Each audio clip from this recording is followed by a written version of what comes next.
C'était la deuxième édition de ce défi des puffins. Après la ville de Hyères, Cavalère avait été choisi.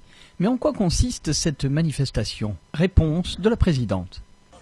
À notre initiative, en partenariat avec le Parc de Porquerolles, à partir du constat que les défenseurs de l'environnement et les sportifs ne faisaient pas toujours bon ménage.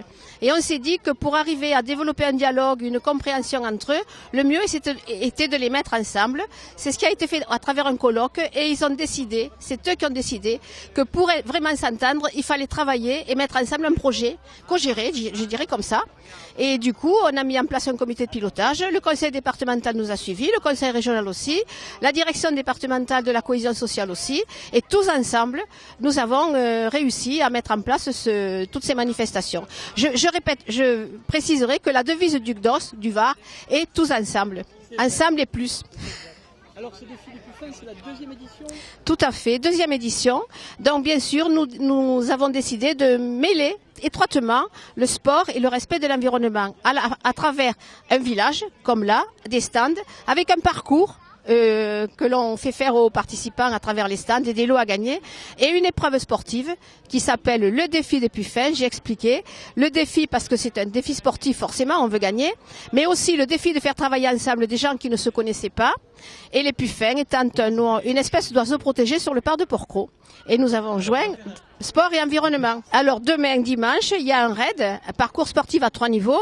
Un niveau pour les débutants qui veulent découvrir, un niveau pour les sportifs, normaux, et un troisième niveau pour les sportifs qui ont un plus haut niveau, un plus grand niveau. Et ce qui est original, c'est que les épreuves mêlent le sport et l'environnement.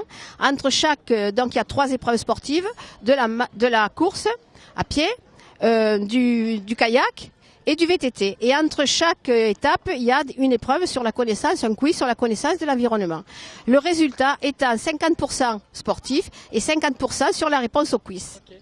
On a vu d'ailleurs le trophée, vous l'avez présenté. Alors, le trophée est l'étoile de mer de Cavalère, qui a été réalisé par des élèves du lycée Langevin à la Seine-sur-Mer. Okay. Donc nous faisons aussi le lien avec l'éducation nationale.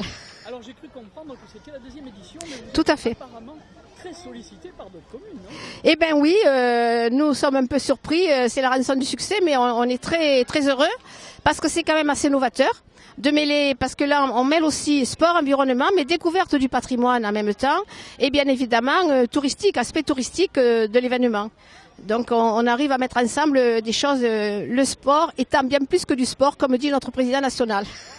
On va souhaiter bon vent et puis avec l'espoir de vous revoir dans le golfe de Saint-Tropez sur notre commune. Ben oui, on n'a pas encore décidé, on verra ça avec le comité de pilotage et puis en fonction des sollicitations aussi que l'on a. À coup sûr, nous retrouverons cette manifestation dans d'autres communes du Golfe car les animations proposées, y compris sur la plage, étaient de qualité.